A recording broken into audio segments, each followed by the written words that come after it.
m'entendez bien? Oui, Je pense que oui, oui. Bon, parfait. Vous êtes une petite vingtaine, c'est bien. Donc, vous aviez les sujets de cet examen-là. Donc, il y en a 10 qui ont répondu. C'est bien. Sur les 10, il y en a 4 qui sont pas allés jusqu'au bout, mais bon. Donc, je sais pas si vous avez lu les sujets avant. On va corriger rapidement tout ça. Donc, je sais pas s'il y a des gens qui vont arriver en plus. Ouais, alors le doc, vous l'avez pas le document? Euh,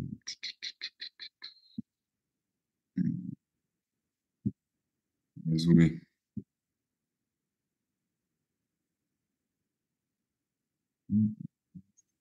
pour l'instant, en fait, on n'a pas le document. Après, si vous voulez, vous pouvez nous l'envoyer dans le chat et comme Mais ça, le nous, on document. peut suivre dessus. Ok, mais le document, vous l'avez passé normalement cet examen. Enfin, Oui, vous y oui, allez. en fait, on n'a pas accès, c'est juste sur la plateforme, mais on n'a pas accès au corrigé ou au sujet, on a rien. Ah, ok, ok. Je l'ai téléchargé.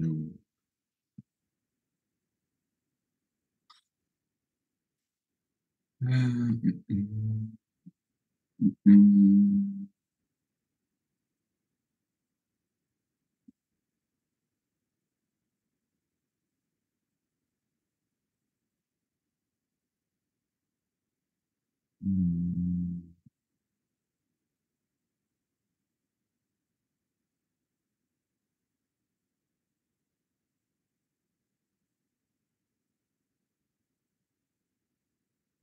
Ok.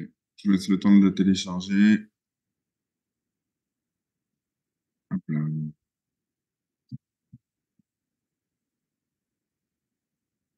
Ah, c'est pas mal, vous êtes 24 sur 270, non, c'est ça? Magnifique.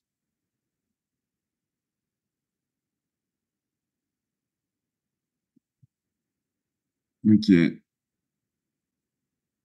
c'est bon, vous l'avez. Bon, n'hésitez pas à m'interrompre, hein, vu qu'on n'est vraiment pas nombreux. Vous pouvez soit mettre, je vais laisser le chat ouvert à côté, voir si vous avez des questions ou des trucs à dire.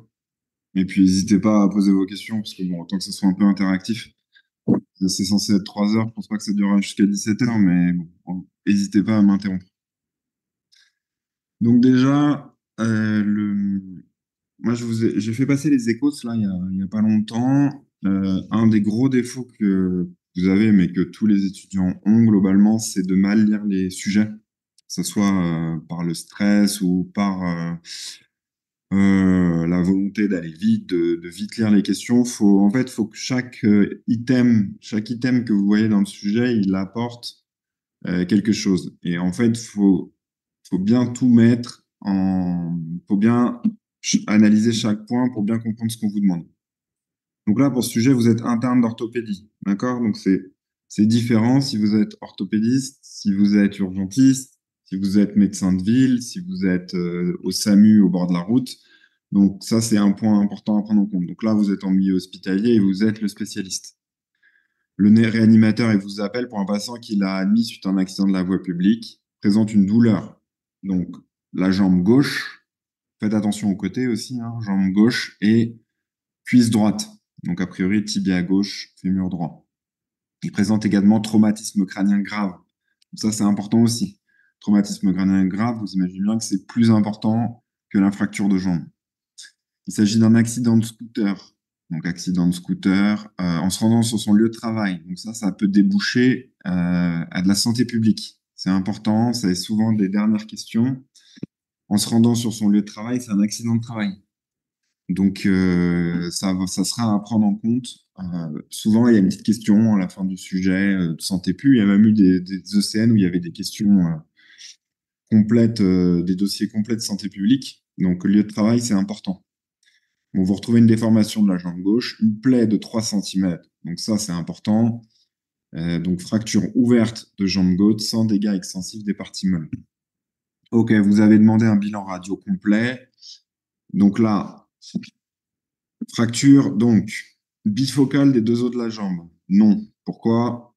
Parce que, en fait, une bifocale, c'est sur le même os. C'est-à-dire qu'il aurait fallu que ça soit cassé là et là sur le tibia, ou là et là sur la fibula. Donc là, c'est le fait que il y a effectivement deux fractures, mais c'est pas une bifocale. Bifocale, c'est sur le même os. Ok, donc c'était pas ça. Fracture des deux os de la jambe, ça c'est vrai, hein. Tibia, fibula. Fracture diaphyse, ok. Donc petit rappel, épiphyse, métaphyse, diaphyse, ok. Donc là, bon, ça c'est la fracture classique. Fracture de Maisonneuve. Maisonneuve, c'est une fracture. Vous avez une fracture souvent du col du péroné, mais au niveau du péroné, d'accord, associée à une entorse de cheville. Donc c'est une fracture qui part d'ici, ou une malléole interne, et la péroné est cassée très haut. Donc c'est pas une Maisonneuve. Fracture de second, la fracture de second, c'est une fracture au niveau du plateau tibial externe, un petit arrachement osseux qui traduit une atteinte du ligament croisé antérieur. Ok, voilà. C'était simple. C'est bon pour vous ou pas? Alors, attendez, parce que du coup, vu que j'ai mon écran, je peux vous faire des trucs. Voilà.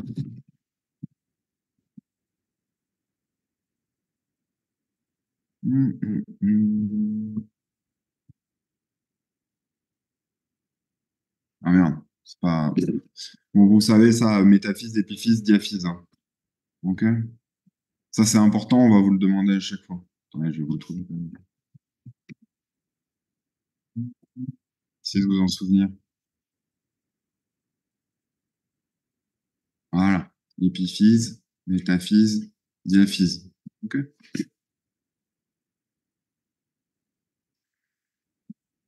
Pas de questions?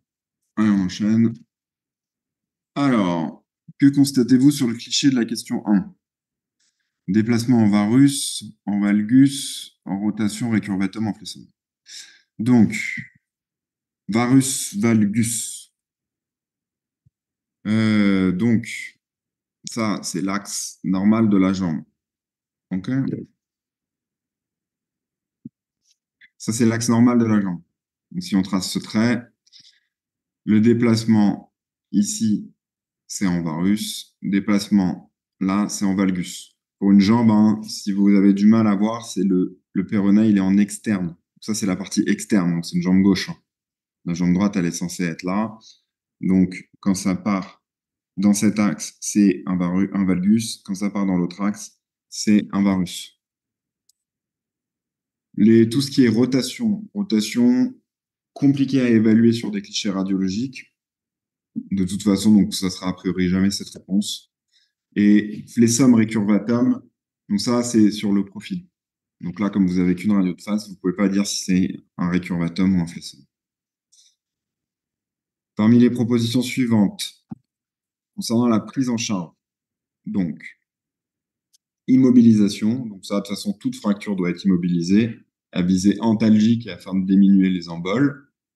Un pansement stérile, donc on met un pansement, là le patient il vient d'arriver, donc vous mettez tout de suite un pansement en attendant la chirurgie. Antalgique péros adapté, donc ça c'est un piège classique, hein. Un patient qui doit être opéré rapidement, il faut le laisser à jeun. C'est pour ça il fallait pas mettre cette réponse. C'est pas du péros, c'est de l'IV. Donc il faut bien mettre des antalgiques, mais en intraveineux. Antibioprophylaxie intraveineuse. Donc ça, le premier facteur de risque d'infection d'une fracture ouverte, c'est le délai entre la fracture et la première dose d'antibiotiques. Donc normalement, ce patient, il faut même lui donner les antibiotiques quand vous le ramassez sur le bord de la route. C'est ça qui va déterminer plus que le délai entre la fracture et la chirurgie, c'est vraiment le délai entre la fracture et la première dose d'antibiotiques. Et le statut antitétanique. Donc ça c'est du classique. Le tétanos, c'est un truc qui doit vous faire tiquer à chaque fois qu'il y a une plaie, une ouverture, une dermabrasion, n'importe quoi. Il y a le tétanos. Ok, donc le patient a été pris en charge chirurgicalement. Donc ça, c'est important de bien lire la question. Donc là, on est en post-opératoire. Il remonte dans le service. Durant la nuit, il a très mal et ses douleurs ne passent pas après des antalgiques de palier 3. Donc palier 3, c'est la morphine. Donc vous suspectez donc un syndrome d'éloge, thrombose veineuse, infection précoce. déplacement secondaire et une ischémie. Alors, donc le syndrome des loges, la définition, hein, c'est des loges dures comme du bois, avec une douleur résistante aux antalgiques de palier 3. Ah, ouais, c'est pas grave. Alors, vas-y, je reviendrai sur valgus, varus après, et je finis cette question et je reviens dessus. Donc, le syndrome des loges, c'est des loges dures, mais dures comme du bois, hein, c'est votre table, euh, et résistant aux antalgiques de palier 3. C'est très important ça, parce que les patients qui font un syndrome des loges, vous pouvez leur donner de la kétamine, de la morphine, ils ont quand même hyper mal. Ça, les antalgiques n'ont aucun effet sur le syndrome des loges. C'est la complication classique de la fracture de jambe. Classique dans le sens, c'est celle qu'on va vous demander tout le temps. Ça arrive pas si fréquemment que ça, mais c'est quand même assez fréquent. Faut pas passer à côté, hein, parce que ça, du coup, ça finit par nécroser toute la loge, et notamment ça fait des nécroses de tous les nerfs de la loge. Donc ça entraîne des gros déficits et des grosses séquelles. Thrombose veineuse profonde, bon, la thrombose veineuse profonde, ça fait mal, mais pas tant que ça. Infection précoce de site opératoire, ça se voit plutôt sur une cicatrice qui coule, le tableau est plus sceptique, de la fièvre. C'est pas le soir de l'opération, d'accord? Les infections, c'est plutôt dans les 4-5 jours post-opératoire. C'est à J4, J5 que ça commence à couler, à être inflammatoire. C'est là que ça se développe. Ça met du temps. On s'infecte pas de manière fulgurante en 10 secondes. Déplacement secondaire du matériel d'ostéosynthèse, bon, ça fait mal, mais bon, pas plus que ça. Et ça se voit à la radio. Ischémie aiguë, il a le droit de faire une ischémie aiguë, mais c'est pas une complication classique. Il n'y a pas de raison qu'il fasse une ischémie aiguë. Après, s'il était en ischémie, il aurait été en ischémie à l'arrivée. D'accord? Il ne s'est pas mis en ischémie après la synthèse de jambes. Monsieur, Ouais. c'est quoi la différence entre un syndrome des loges et une ischémie aiguë? Alors, ça n'a rien à voir. Le syndrome des loges, en fait, c'est la pression qui augmente. En fait, tes muscles ils sont entourés d'une aponévrose qui est inextensible. C'est comme ta boîte crânienne. C'est un truc, ça ne peut pas gonfler. S'il y a de l'hématome ou que ton muscle il gonfle pour une raison X ou Y, il va augmenter l'espace qu'il prend et en fait, la pression dans la loge, elle va augmenter. Elle va augmenter jusqu'à un point où en fait, les capillaires vont être trop sous pression, le sang va pas bien arriver dans le muscle et tout va mourir, grosso modo. Alors que l'ischémie aiguë, c'est une artère principale, donc pour la jambe, hein, c'est tibial antérieur, tibial post et fibulaire. C'est pour une jambe, il faut que les trois troncs se bougent au-dessus de l'artère fémorale et ça entraîne une ischémie de tout le membre, pas que de la loge. Donc, tout se met en ischémie, la peau, enfin, tous les tissus sont ischémiques. La principale, en fait, ce qu'ils vous vont demander à chaque fois et ce qu'ils demandent à chaque fois dans les questions, c'est, en fait, ça va être de rechercher le pouls. Grosso modo, un syndrome des loges, t'as un pouls qui est préservé, il n'y a pas de souci. Ischémie aiguë, t'as pas de pouls. Donc, c'est pour faire la différence de manière assez simple. Tu as un pouls, c'est un syndrome des loges, tu n'as pas de pouls, c'est une ischémie aiguë. Même si cliniquement, en fait, tu le vois, un syndrome des loges, c'est un mollet qui est hyper dur et qui fait mal. Une ischémie aiguë, c'est une jambe qui est toute pâle, toute blanche, toute froide et il n'y a pas de pouls. Okay. Donc, cliniquement, c'est un peu compliqué, mais ce qu'ils vous demanderont et le piège à chaque fois, la question bateau, c'est est-ce que le pouls est conservé ou pas dans le syndrome des loges ou dans l'ischémie? D'accord, merci beaucoup. Pas de souci. Euh, alors, Varus. Ah bah, Varus, c'est un général romain aussi. Bon, c'est vrai. Hop, bon, c'est pratique qu'on puisse partager l'écran. Donc, en fait, ce qu'il faut, c'est que tu adaptes. Alors là, c'est pour le plus souvent, hein, le Varus et le Valgus, c'est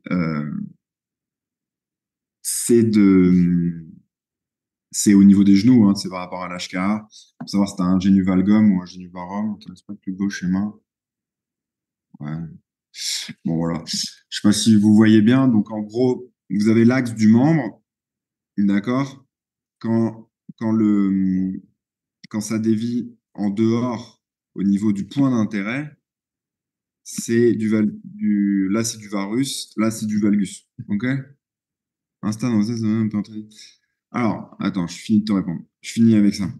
Donc, en fait, il faut vous mettre ce schéma en tête. Est-ce que je peux hop, toc. Je suis pas un expert.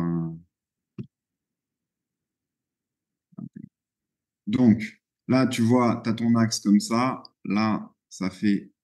Alors, on va prendre la jambe gauche. Ici, ça fait comme ça. Donc, ça, c'est du varus. Ici, ça fait comme ça. C'est du valgus. Si tu regardes comme ça. Donc là, imagine tout ton membre. Toc, toc. Ça, c'est du valgus. Ça, c'est du varus. Mais c'est clair. Je pense pas que ce soit très clair. Toujours un peu. C'est toujours un peu. Mais en fait, ce qu'il faut, c'est prendre ton point d'intérêt par rapport à ton axe. Ici, ton point d'intérêt, c'est là où il y a ta fracture. D'accord? Et essaye de. Faut essayer de voir le membre en entier. Mais c'est clair pour toi ou pas? Non. En fait, tu prends l'axe de ton tibia. En fait, tu prends le membre en totalité quand tu parles d'un varus ou d'un valgus pour ton genou, parce que tu as le fémur et le tibia. Là, pour une fracture, tu prends comme axe ton tibia. OK? Donc, tu t'essayes de transposer cet axe, tu vois, cette forme avec le foyer de fracture qui part en dedans, tout comme ton genou partait en dedans, c'est du varus. En grosso modo, tu traces l'axe de ton membre. En dedans, c'est du valgus, en dehors, c'est du varus. Si tu fais ça, c'est un peu tout con, mais en fait, ça marche à chaque fois. Donc là, toc, je te reprends ça. Tu traces l'axe de ton membre, donc de ton tibia. T'es en dedans, c'est du valgus. T'aurais été en dehors de l'axe, ça aurait été du varus. C'est bon pour toi ou pas? On va dire que c'est bon. Euh, L'ischémie par compression des artères, non, c'est pas possible en fait, parce que en fait, le syndrome des loges, ça monte la pression dans les loges suffisamment, grosso modo, ça monte la pression suffisamment pour boucher les microcapillaires. Donc en fait, souvent, c'est pour ça que d'ailleurs, tu verras dans la définition du syndrome des loges, tu fais la différentielle avec la pression artérielle diastolique et pas forcément la. Ouais. Alors que pour boucher une artère, faut que la pression, elle augmente par pression extérieure. Déjà, une artère qui est un peu grosse, la paroi, elle est hyper rigide. Et donc, en fait, il faudrait que la pression, elle augmente de manière délirante et c'est pas possible. D'accord? Les gros vaisseaux, alors, c'est pas des très gros vaisseaux, la tibiale antérieure et tout ça, mais c'est quand même ce qu'on considère comme des gros vaisseaux. C'est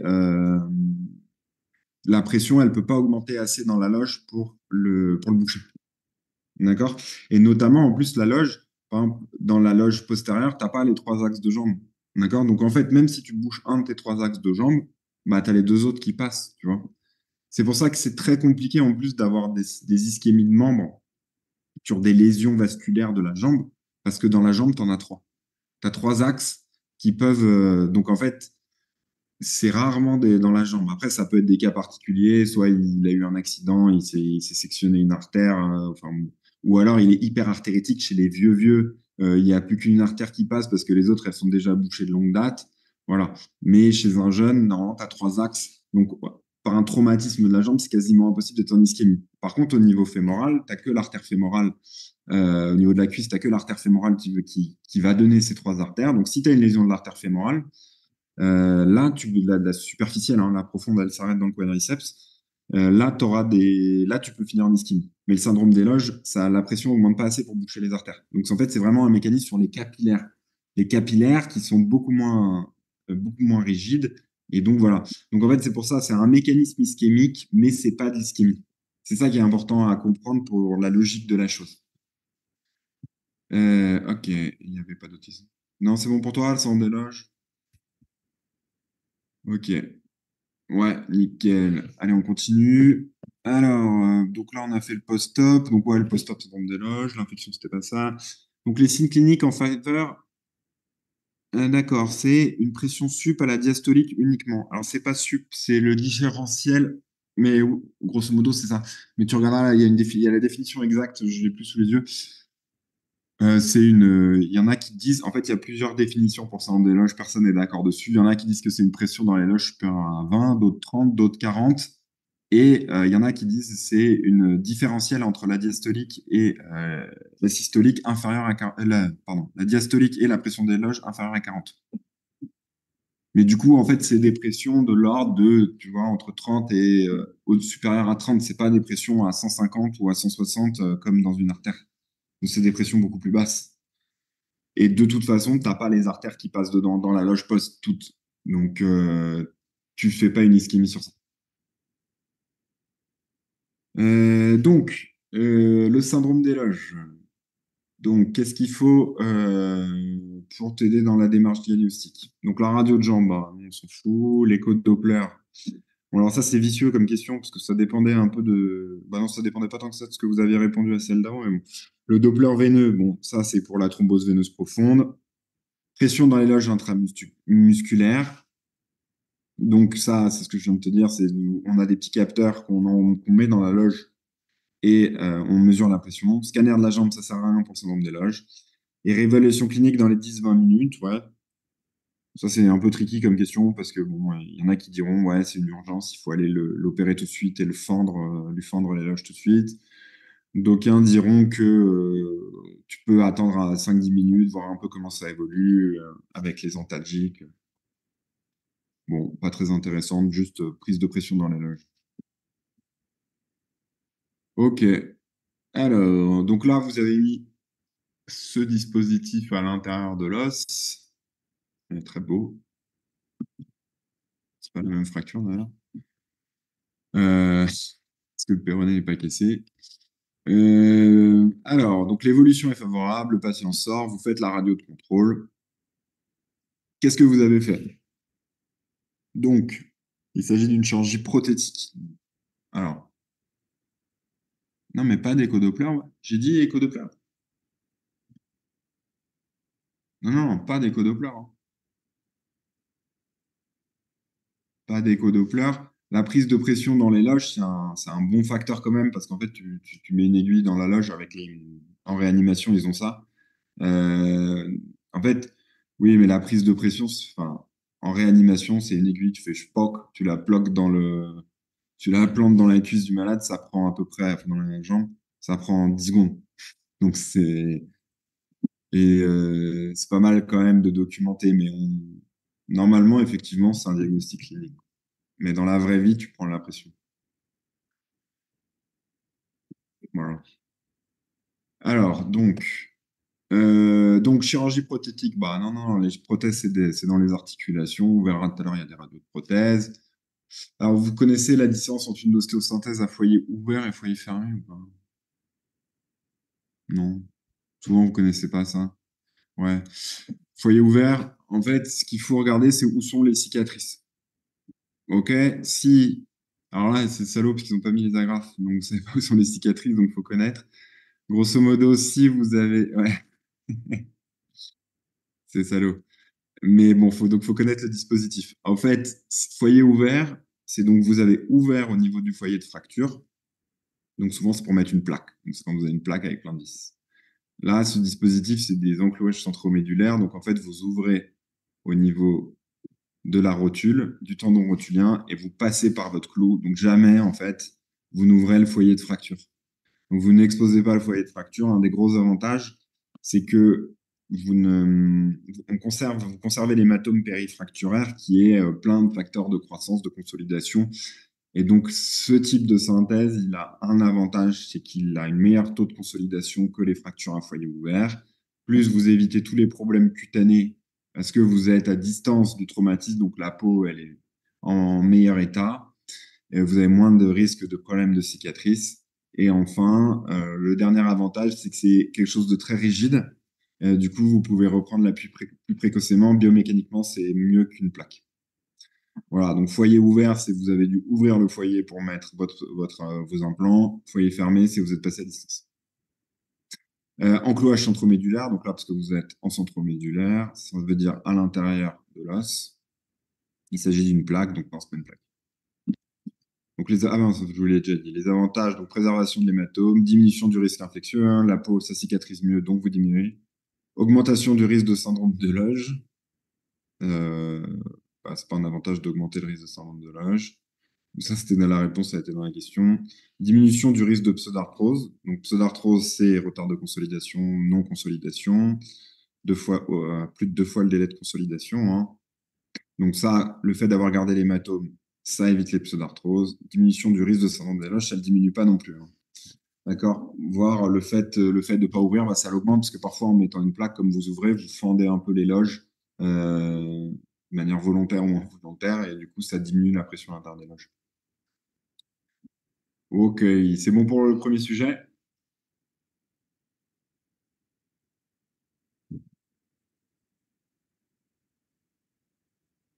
Magnifique. Allez, on passe au deuxième. Alors, vous êtes toujours orthopédiste. On vous appelle pour un patient de 33 ans, victime d'une chute de 2 mètres. Patient sans antécédent, donc il fume. Par contre, ça fumer en orthopédie, ça veut dire qu'il va y avoir des problèmes de consolidation ou d'infection dans le sujet. Il se plaint de douleur donc, du membre supérieur gauche et inférieur gauche. Votre collègue urgentiste vous informe, là, il a les poux. Pas de déficit sensoriel-moteur, pas de souffrance cutanée. En revanche, déformation importante de la cheville et de l'avant-bras, dermabrasion. Vous n'êtes pas disponible avant 1 heure car vous êtes en train d'opérer. Ça, c'est assez fréquent. Parmi les propositions suivantes, là. Donc, immobilisation, d'accord? Donc, toute personne, c'est vraiment hyper douloureux de rester avec le bras ballant. Enfin, c'est un peu un truc de tortionnaire, hein. Donc, vraiment, immobilisation, c'est le premier truc à faire. Donc, ça, c'est indispensable. Donc, vous immobilisez les 2 membres. De toute façon, il vaut mieux immobiliser pour rien que pas immobiliser quelque chose qu'il fallait immobiliser. Traitement antalgique Péros adapté à la douleur, c'est 2 fois le même piège dans 2 sujets d'affilée, hein. C'est le Péros qui fait le piège. Antibioprophylaxie, ce coup-ci, on n'est pas dans le cas d'une fracture ouverte. Et pourquoi? Et voilà. Et le piège, là, c'est un peu piégeux comme sujet. Il y a un peu tous les pièges de l'orthopédie. Le statut antététanique, en fait, donc, pas d'antibioprophylaxie parce que c'est des fractures permées. Mais il fallait bien lire le sujet. Il y avait une dermabrasion à la face antérieure de la cuisse. D'accord? Donc, il y avait une dermabrasion à distance des fractures. Donc, toute plaie, statut antitétanique. Ok, donc quand je vous disais tout à l'heure, lisez bien les sujets, là c'est un peu vicieux, mais en fait chaque point avait son importance. Ok. Parmi les propositions suivantes, là. Alors l'imagerie, donc bon, cheville gauche, face profil, ok, pied, genou, avant-bras. Bon, là en gros, ce qu'on vous demande, donc c'est de bien repérer où sont les possibles fractures, hein. Donc dans les sujets, ça sera où sont les déformations. La cheville, bon, comme c'est la cheville qui est déformée, vous faites que la cheville. Après, et l'avant-bras, il faut toujours faire, vous faites l'articulation sus et sous-jacente. OK? Du coup, le genou gauche, ça aurait pu être bon, mais il est en charge. OK? Donc ça, c'est encore plus vicieux. Mais grosso modo, moi, s'il y avait eu genou gauche face profil, j'aurais mis oui. Mais vu que c'est genou gauche en charge face profil, évidemment, il ne va pas se mettre en charge alors qu'il a la cheville pétée en dessous. OK? Donc, c'est encore un piège. D'accord? Donc, fondamentalement, ces 2 questions, elles sont hyper faciles, mais vous pouvez avoir 0, quoi. Donc, et puis c'est ça qui fait, en fait, la difficulté des ECN, quoi. C'est que vous pouvez avoir toutes les compétences, toutes les connaissances que vous voulez. Ces 2 questions, un P2, il peut y répondre. Mais ça, c'est de la méthodologie, quoi. C'est juste bien lire vos questions, bien comprendre ce qu'on attend de vous et lire tous les mots. Et là, j'avoue, le en charge, c'est un peu dur, mais bon, vaut mieux tomber dessus maintenant que le jour de l'épreuve. Ok, donc ça, c'est la radio. Donc ça, c'est voilà, c'est une catastrophe, hein, on ne comprend pas grand-chose. Et ça, c'est le profil. Ok, les faces, hein, la face du poignet, c'est vous voyez radius, ulna, vous les voyez bien. Le profil, radius et ulna, ils sont superposés. Enfin, bon, là, vous me direz, le coude, il est de face, mais bon, c'est un peu un micmac. Donc, il s'agit d'une fracture de poignet. Bah non, il ne s'agit pas d'une fracture de poignet, hein. Le poignet, c'est l'articulation ici, de diaphyse. OK. Des deux os de l'avant-bras. Unifocale, non. Fracture pathologique, c'est sur métastase, hein. C'est ça que ça veut dire une fracture pathologique. C'est pas du tout le cas, c'est pas le contexte. Bon, pas trop de doute. Alors, et la cheville. Donc, la face, magnifique. Le profil, moins magnifique. Donc, fracture isolée de malléole externe. Donc, pour ceux qui ne voient pas sur la face, fibula ou malléole externe ou péroné. Donc, la fracture. Moi, je vous conseille, quand vous voyez une fracture, vous dessinez avec votre doigt en stylo, vous dessinez le trait. OK? Donc, le trait, il va là, il redescend là. Après, elle part où la fracture? Traverse l'articulation et elle passe là. OK. Donc, c'est pas isolé de la malléole externe, c'est pas isolé de la malléole interne, c'est pas un équivalent bimalléolaire, c'est une bimalléolaire. OK. Et le piège, c'est qu'en fait, elle est luxée. Donc là, vous voyez sur le profil, hein, on voit la fracture. Donc ça, c'est la fibula. Hop, on la dessine ici. D'accord? Et on voit la fracture de la fibula qui est là. Avec une luxation, hein, le talus, il est censé être ici. Donc, la cheville est traitée par réduction osteo-synthèse, plâtre, en fait, un équivalent bimalléolaire, c'est quand tu as une fracture de malléole externe et un arrachement du ligament interne. Donc, en fait, un équivalent bimalléolaire, c'est quelqu'un qui a une fracture de malléole externe, pas de fracture de malléole interne, et qui a des douleurs à la palpation de la malléole interne. D'accord? En fait, le trait de fracture, le trait de force, il fait ça, il passe ici, et là, ton LLI, il est tendu entre ici et là, et en fait, le trait de force, il vient sectionner ton LLI, ton ligament interne. Donc, ça s'appelle un équivalent bimalléolaire. Donc, ça ne se voit pas à la radio, c'est clinique. C'est une malléole externe associée à des douleurs internes, un hématome interne, ce que tu veux. Parfois, tu as un petit diastasis ici aussi. Alors, la fracture de cheville, elle est traitée par réduction osteo-synthèse. Le réanimateur t'appelle parce il a mal. Ça résiste à la morphine. Bon, voilà, vous êtes rodé. Les orteils sont chauds et bien colorés. Donc ça, pour la personne là, tout à l'heure qui demandait pour l'ischémie, ça élimine ton ischémie directe. Quel diagnostic évoquez-vous? Donc bon, bah là, c'est comme tout à l'heure. Excusez-moi 2 secondes.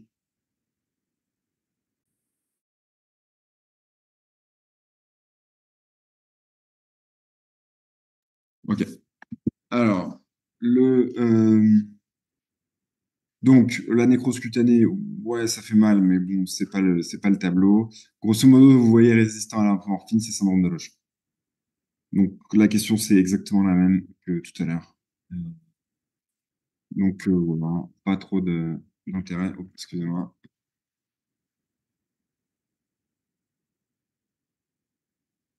Alors, quels sont les signes compatibles avec la question évoquée? Donc, déparesthésie du premier espace interdigital du pied gauche. Alors ça, c'est à la fois très typique. Vous voyez, alors le premier espace, on va profiter.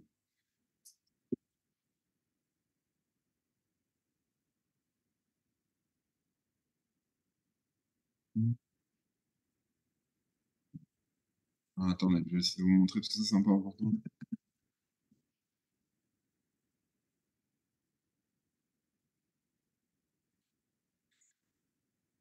Voilà. Donc, vous avez les territoires sensitifs de la face dorsale du pied. Et en fait, le nerf superficiel du péroné, il ne passe pas dans la loge. Il passe pas dans la loge. D'accord? Donc, en fait, il y a pas d'attente nerveuse de cette partie-là. Par contre, le nerf profond, lui, il est à l'intérieur de la loge. Donc, c'est une des premières victimes, c'est un nerf très sensible. Donc, c'est une des premières victimes du syndrome des loges. Donc, en fait, c'est assez typique, vous voyez, cette perte de sensibilité uniquement la première commission.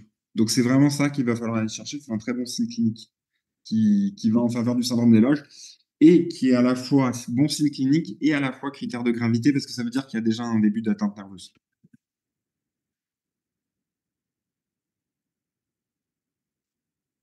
Voilà. Donc, une abolition des poux. Donc ça, évidemment, c'est le contraire. Une peau luisante. Il peut y avoir une peau parce que ça tire sur la peau, c'est très gonflé. La présence de pouls, donc ça c'est ce dont on parlait, des orteils pâles et froids, c'est l'inverse. Ouais. Donc, les signes cliniques en faveur du diagnostic que vous évoquez sont discrets, là là là. Parmi les propositions suivantes, laquelle ou lesquelles pourriez-vous aider dans votre démarche diagnostique? Donc, les angioscanners, bon, on a quand même éliminé. On a quand même, on ne pense pas du tout à une ischémie aiguë.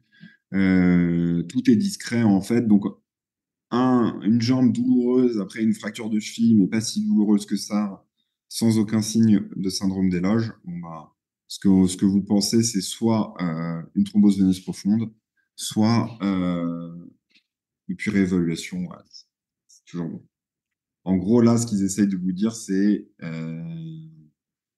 pensez, si jamais c'est pas si douloureux que ça, là, le mollet il est juste un peu douloureux, bah, pensez à la thrombose veineuse, quoi.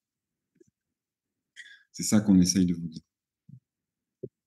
Ok, c'est bon pour le sujet, des questions?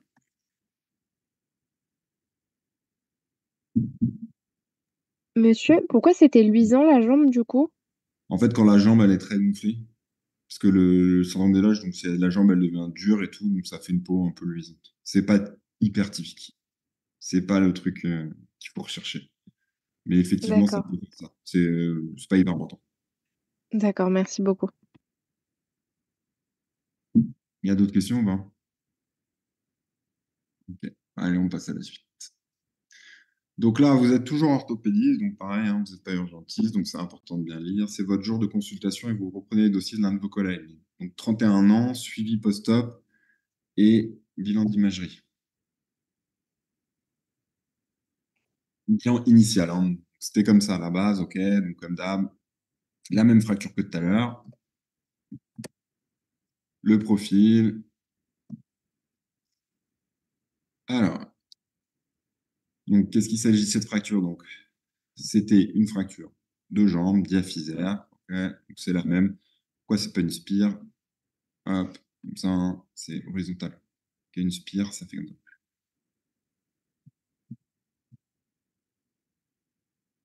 Alors, donc diaphyse et une fracture de jambe. Quelles complications de cette fracture on devait rechercher aux urgences. Donc, c'est les complications des fractures, hein, c'est peau ou nerf. Peau ou nerf, ça vous en souvenez. Donc, ouverture cutanée, la présence de poux et une atteinte nerveuse. Ok, ça c'est. Alors, pareil, c'est une question, faut bien lire la question, c'est complication. L'impotence fonctionnelle de la jambe, de la cheville, oui, il y en aura une, mais c'est pas une complication. C'est la fracture. Ok. Le déplacement secondaire, bah, c'est un déplacement après l'opération, donc ça peut pas être ça. Et la recherche d'un trait de fracture, bah, c'est pas une complication à chercher aux urgences. Donc, il a eu la radio de contrôle faite le matin même. Donc là, on est à 15 jours de la chirurgie. Ok. Donc, la radio de contrôle, magnifique. Donc, ça, c'est une question d'histo.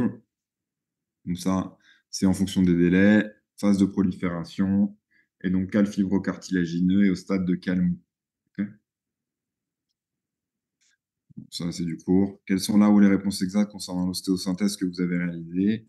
Donc, c'est toujours là, c'est la même que celle du sujet d'avant. Donc, foyer fermé, encloche intramédulaire.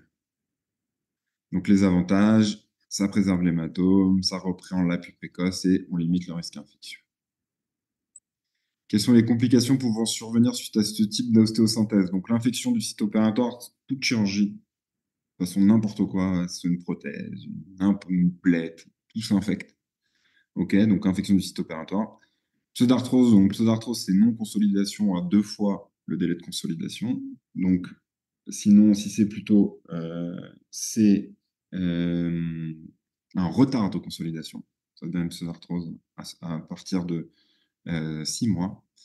Bris d'implant, c'est l'implant qui va casser. Ça peut arriver. Luxation, donc luxation, c'est l'articulation qui se déboîte. Là, on est dans une fracture, une zone extra-articulaire, donc il n'y a pas de raison que ça se déboîte. Déplacement secondaire, c'est-à-dire que ça bouge, la fracture bouge malgré l'ostéosynthèse, ce qui est tout à fait possible. Donc, vous voyez, comme je vous le disais tout à l'heure, il y a quelque chose qui a dû faire tic au moment où vous avez lu le sujet, c'était le tabac. C'est sûr que quand il y a un truc sur le tabac, on va vous parler de consolidation.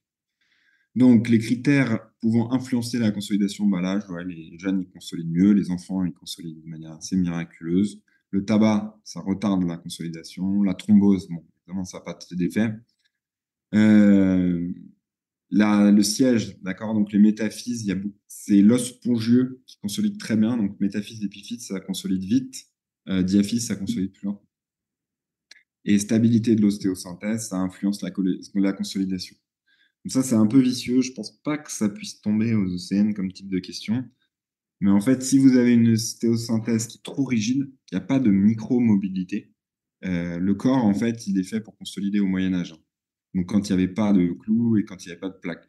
Donc, en fait, il faut qu'il y ait du stimulus. C'est-à-dire que si vous faites quelque chose de trop rigide qui ne bouge pas du tout, en fait, l'os, il a tendance à se décalcifier. Vous pouvez voir souvent ça chez les gens si vous restez 6 mois au lit sans marcher, en fait, vos os, ils vont se fragiliser. D'accord? À contrario, par exemple, les obèses, ils font pas d'ostéoporose parce qu'ils mettent plus de contraintes sur leurs os et du coup, ils ont moins d'ostéoporose parce que l'os est en permanence plus sous contrainte. Parmi les éléments suivants, lequel recherchez-vous? Donc, qu'est-ce qu'on recherche? Donc, on recherche un cal osseux à la radiographie. Donc, non. Pourquoi? En soi, quand on fait des consultations de contrôle de fracture de jambe, oui, on va rechercher un cal osseux, mais là, on est à 15 jours. D'accord? Donc, il faut bien remettre dans le contexte. À 15 jours, on ne va pas chercher un cal osseux. Enfin, s'il y en a un, c'est un peu miraculeux, mais c'est pas quelque chose qu'on va rechercher. Recherche d'un cal vicieux. Donc, ça, c'est une fracture consolidée, mais consolidée de travers, grosso modo. On ne va pas chercher un cal vicieux parce qu'on n'est pas dans ça.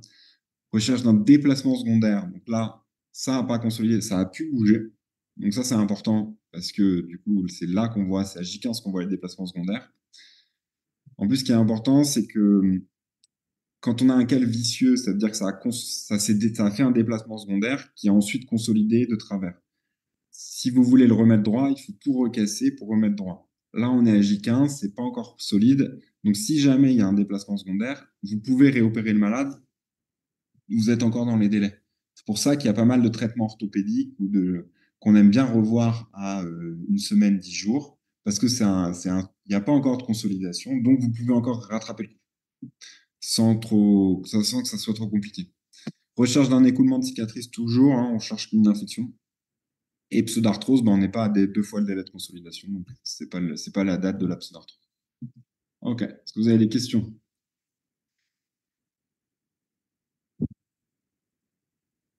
Non, c'est bon. Bon, beaucoup de points de commun, vous allez voir, de toute façon, l'orthopédie, il n'y a pas 46 000 questions à vous poser, hein. Donc c'est un peu tout le temps la même chose. Euh, Pas plus mal pour vous. Donc, jeune footballeur de 21 ans, donc changement de direction, traumatisme indirect, torsion du genou. Donc ça sent les ligaments croisés. Le genou a présenté un gonflement au décours, se présente à votre consultation 1 mois après le traumatisme. Donc là, on n'est pas en aigu, hein. Il ne présente plus de douleur, il a plus mal. Il se plaint d'épisodes d'instabilité avec des blocages au niveau de son genou. Donc là, pareil, c'est du mot-clé. Instabilité, LCA, blocage, ménisque. OK?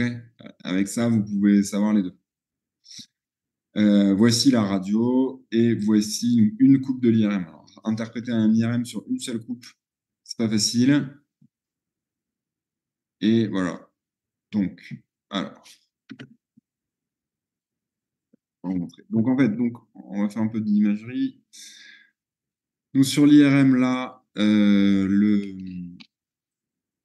donc, en fait, le LCA, c'est qu'on ne le voit plus. Le signe clinique, c'est qu'on ne voit plus le LCA. OK? C'est pas qu'on le voit tordu.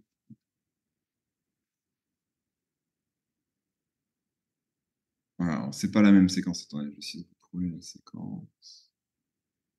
Voilà. Voilà, il est rompu. On le voit pas bien. Voilà. C'est assez zoomé, là. Voilà. Tac. Vous voyez, ça, c'est une belle corde. Une belle corde noire. OK? Ça, c'est un LCA. Bon, là, il n'est pas parfait, mais c'est un LCA quasi normal. Vous voyez bien la différence avec ici. OK? Il n'y a rien. Il n'y a pas une petite corde noire. faut bien faire la différence. Ensuite, tac. Donc, ici, vous voyez un ménisque. Donc ça, c'est une coupe frontale. Le ménisque, donc il a toujours cette forme noire triangulaire. Donc là, il manque un bout. Alors, il y a deux choses. Là, il manque un bout. Et là, vous voyez, il y a une fissure au milieu. Ok. Donc, quand il manque un bout comme ça, c'est un sujet jeune, c'est une anse de seau. Donc, a priori, ça doit être le bout là. Je pense que ça, c'est l'autre bout de l'anse de seau. Et plus une fissure du ménisque, ici. Donc, pour voir si vous êtes en externe ou en interne, faut voir, ça c'est l'externe, ça c'est l'interne. Donc, mais en fait, vous n'avez même pas besoin de lire l'IRM en soi. Vous avez instabilité, c'est une lésion du LCA. Blocage, c'est une lésion du ménisque. Il y a des mots comme ça, il ne faut même pas chercher à comprendre. Vous n'êtes même pas obligé de lire l'IRM, vous pouvez le savoir direct.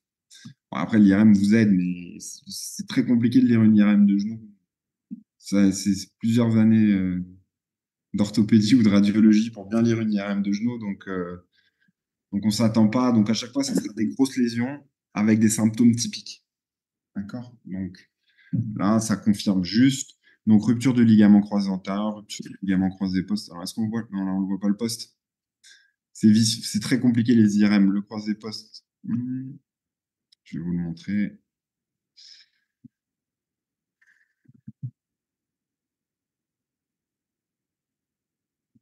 En fait, le croisé poste, il a cette forme-là. Et le problème, c'est qu'il ne se voit pas sur la même coupe que le croisé antérieur. Donc, en fait, pour faire un bon sujet, il aurait peut-être fallu vous mettre une coupe où on voyait le croisé poste. Parce que là, en fait, même s'il est rompu, ça se trouve, il est rompu, on ne peut pas le voir, quoi.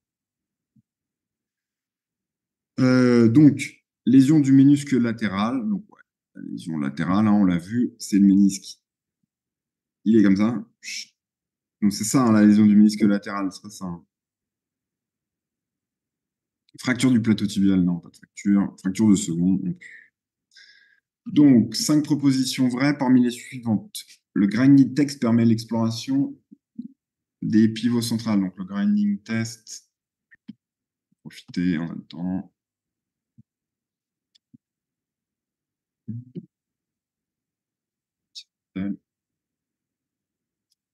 Voilà, c'est ça le grinding. Ok, vous voyez là. Ça, c'est un grinding test. Ok, on fait. Oh voilà, bah, super, c'est pas trop bien Internet. Voilà, on va chercher à faire des mouvements de rotation en flexion.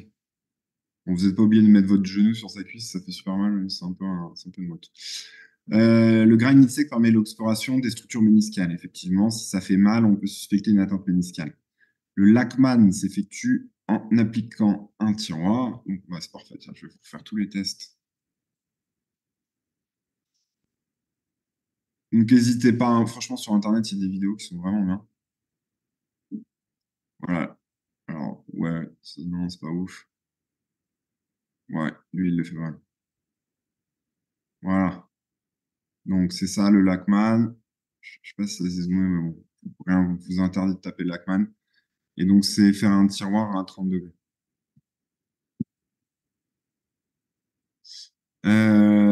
Donc, ça explore le ligament croisé antérieur. Et le postérieur, il se fait. Hop, je vais vous montrer. Donc, pour le postérieur, c'est comme ça. OK? Et vous allez pousser d'avant en arrière. Et le genou, là, vous voyez, bon, c'est pas, on ne voit pas hyper bien, mais hop, là, il y a la rotule. Et là, vous voyez, hop, il y a un petit avalement. Ça, c'est positif. Ça veut dire que le genou, il part trop en arrière. OK? Donc, le Lachman à 30 degrés, le tiroir postérieur à 90 degrés. Le pivot shift. Alors, le pivot shift, c'est le ressaut rotatoire. Donc, c'est pareil, c'est une instabilité.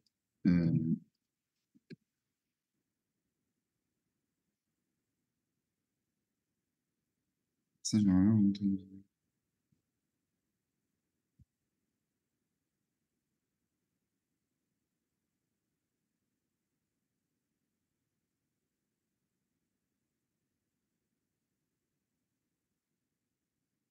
Bon, ça, c'est quelqu'un qui se le fait tout seul. Essayez de regarder des vidéos pour ces tests parce que franchement, c'est tellement compliqué à comprendre. Valgus, rotation interne. En fait, c'est un test en valgus, rotation interne, et le fémur, il ressaute sur le tibia. Donc, je vous laisse regarder une vidéo. Là, je vois pas magnifique.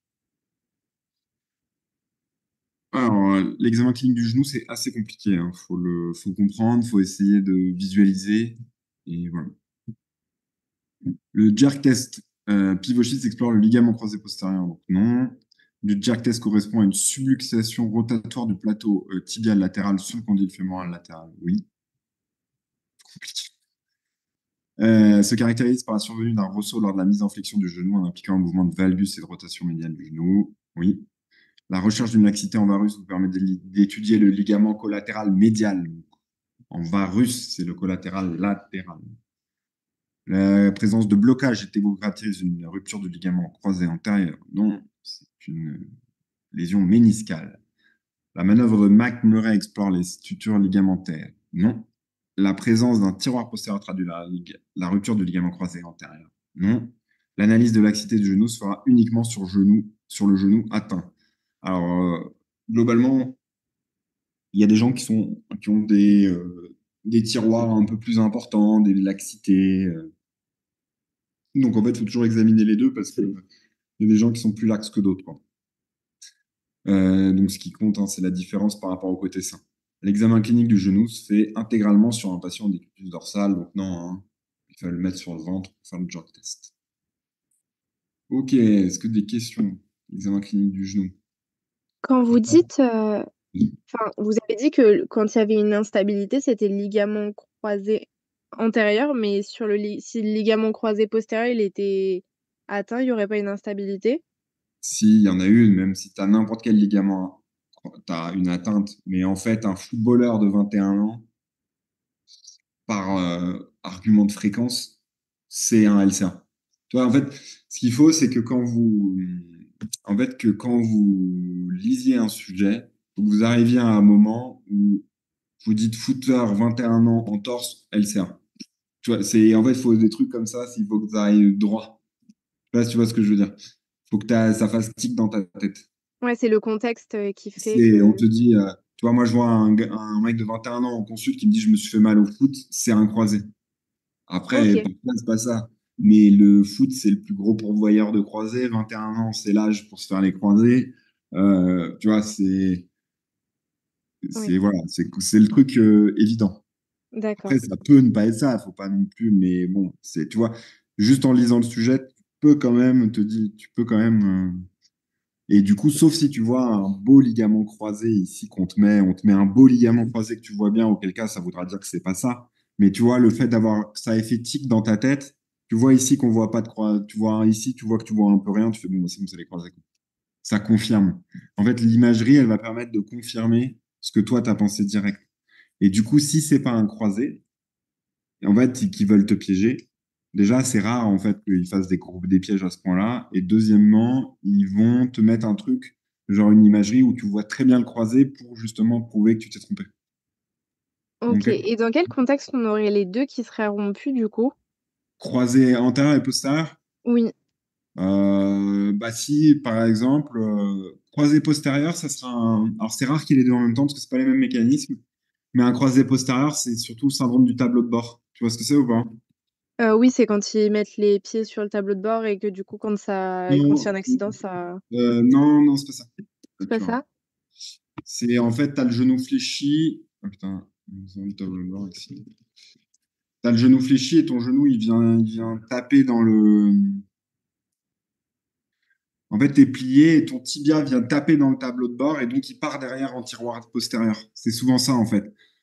Donc, donc, en fait, un sujet, par exemple, tu vois un jeune homme victime d'un accident de voiture passager non, par exemple, il a eu un accident de voiture passager il y a un mois. Il a mal au genou depuis. Là, tu évoques un LCP direct. D'accord, Enfin, merci beaucoup. croisé poste, ça sera plus un accident de voiture. D'accord, merci. Même si tout peut se voir, hein, tu peux te faire un croisé poste au foot, euh, mais bon, c'est moins évocateur. D'autres questions? Bon, ça, le mieux pour comprendre, hein, si vous avez du mal avec l'examen clinique des genoux, vous regardez les vidéos, vous regardez une vidéo avec tout l'examen clinique, c'est quand même plus évocateur que de comprendre varus, valgus, valgus plus rotation interne, en flexion. Enfin. Ok.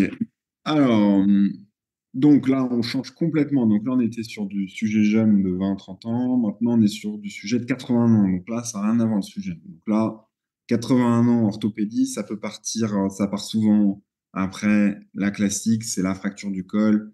Ça part en gériatrie, du style la déshydratation, la nécrose tubulaire aiguë, l'insuffisance rénale, les complications des cubitus, escarres, thromboses et tout. Ouais. Vous devez voir, quand vous voyez 81 ans, une radio comme ça doit un peu faire ça direct dans votre tête. On va partir un peu sur de la fracture puis de la gériatrie, quoi.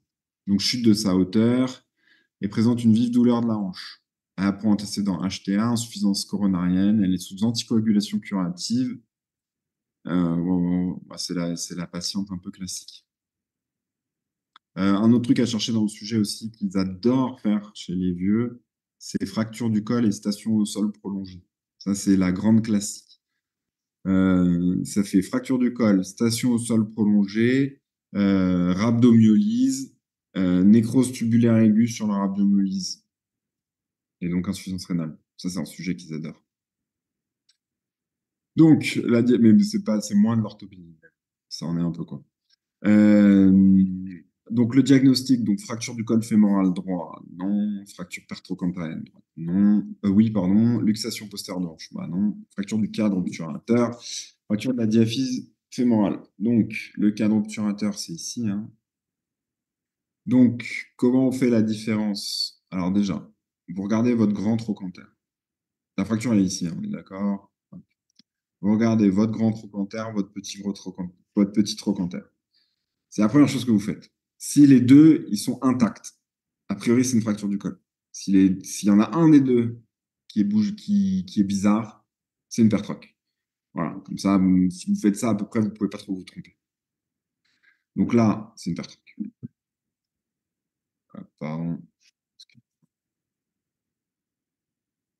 Alors, le traitement peut être fonctionnel avec une reprise de l'appui dès la sédation des douleurs. Alors non, parce que ça tient pas, donc il va se casser la figure.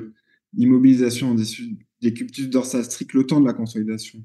Donc ça, en soi, ça consoliderait. Bon là, ça consoliderait en calvicieux. Et on aime bien remettre les patients de 81 ans debout le plus vite possible, sinon ils meurent. Traitement orthopédique, donc non plus. Traitement orthopédique non plus.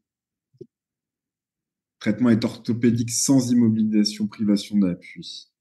Non plus, parce que la fracture est déplacée, donc ça consolide en calvicieux. Chirurgical par réduction ostéosynthèse. Oui. Traitement chirurgical par mise en place d'une prothèse de hanche. Prothèse de hanche, c'est pour les fractures du col. Réduction ostéosynthèse, c'est pour les fractures pertroques. On peut faire des ostéosynthèses de fractures du col Gardner 1 et 2, mais on ne peut pas faire. En tout cas, on ne met pas de prothèse sur les pertroques. Un bilan d'ostéoporose n'est pas nécessaire, donc toute fracture du sujet âgé, bilan d'ostéoporose, hein, notamment du col, les poignets et tout. Urgence chirurgicale, non. Urgence relative, c'est-à-dire qu'il faut l'opérer rapidement, c'est-à-dire pas dans 3 semaines, oui. Traitement nécessite d'adapter les anticoagulants, donc on ne peut pas opérer quelqu'un sous anticoagulant curatif, sinon on le vide. Donc il faut faire un relais. Je ne sais pas si c'est à connaître, mais grosso modo, quand ils ont des anticoagulants oraux, il faut faire un relais, il faut arrêter les anticos, opérer. On peut faire un relais par l'Ovenox pour maintenir l'anticoagulation le temps que les anticoagulants oraux soient éliminés du corps. L'avantage du Lovenox ou des HBPM, hein, c'est que on peut vous mettre les anticoagulants oraux, les anticoagulants sous-cut le mardi, on ne les fait pas le mardi soir et le mercredi, vous êtes opérable. Ça s'élimine très vite, contrairement aux anticoagulants oraux qui peuvent rester plusieurs jours. Et après l'opération, on met sous antico sous-cut les HBPM parce que s'il y a un problème, hématome, n'importe quoi, en fait, donc on doit vous réopérer, on préfère avoir quelques jours d'anticoagulants sous-cut. Le principal risque évolutif de cette fracture est sur une ostéonécrose. Donc non, l'ostéonécrose, c'est la complication des fractures du col. Le principal risque évolutif de cette fracture est survenu d'un calvicieux. Donc oui. Là, elle est compliquée cette question. Je pense pas que vous aurez une question comme ça. C'est trop, là, c'est trop dur. Adduction, raccourcissement, rotation externe. Ce type de fracture se classe selon la classification de Garden. Garden, c'est pour les fractures du col. L'objectif du traitement est la mise au fauteuil précoce afin d'éviter les complications des putus, c'est vrai. Ok.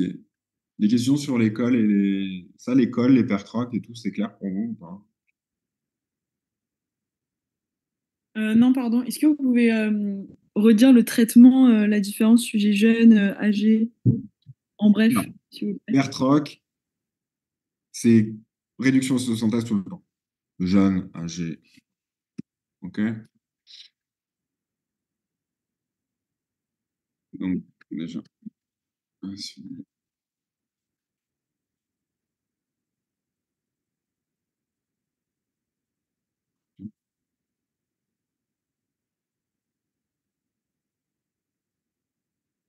Alors, mon Dieu. Ou même pas une. Ah non, c'est parce que c'est les vidéos. Ok. Euh,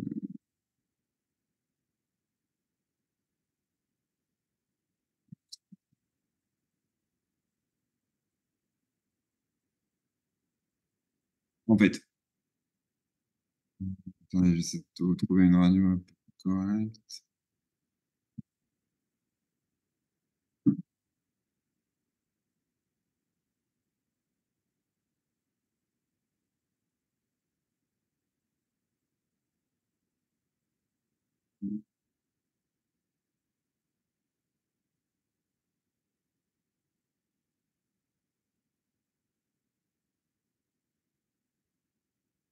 Vous voyez un peu ou pas là?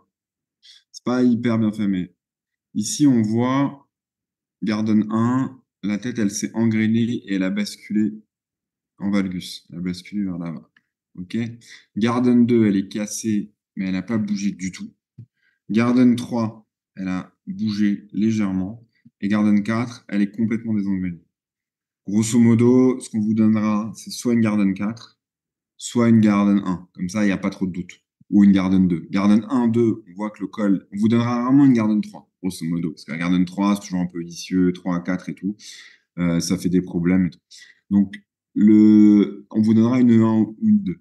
Donc, soit le col, ça n'a pas bougé, mais parfois la tête, elle s'est impactée. Mais bon, c'est soit une 1, soit une 2, soit une 4. Grosso modo, une 1 chez un sujet âgé, une 1 ou une 2, on peut les traiter par vissage, on peut même leur donner l'appui et sans les opérer. Mais grosso modo, 1 et 2 chez le sujet âgé, c'est vissage. 3 et 4, c'est prothèse. Chez le sujet jeune, alors après, vous verrez dans les services, on fait quand même souvent des prothèses, même chez les jeunes, parce que les prothèses, elles vont bien, mais chez le jeune, dans tous les cas, on essaye de faire réduction et ostéosynthèse. D'accord? Et ça devient une urgence, parce qu'on essaye de sauver sa tête fémorale pour lui éviter la prothèse.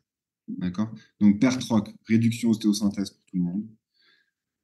Col, chez le sujet âgé, garde 1 et 2, ostéosynthèse, pas de réduction. C'est une question piège aussi qu'on vous fait souvent.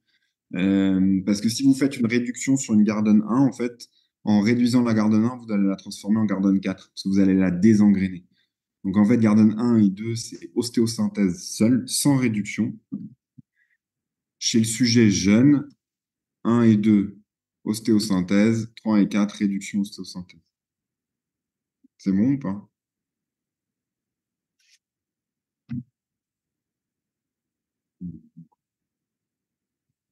Ok.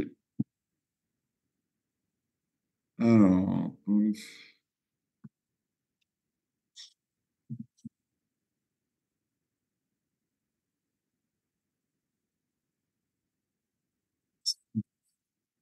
voulez faire une pause ou pas? Peut-être pas tout de suite, ça fait qu'une heure. Vous me dites hein, si vous voulez faire une pause à un moment, 5 minutes. Parce que bon, ça ne durera pas 3 heures. Alors, Un homme de 59 ans, maçon, se présente en consultation suite à un traumatisme de l'épaule.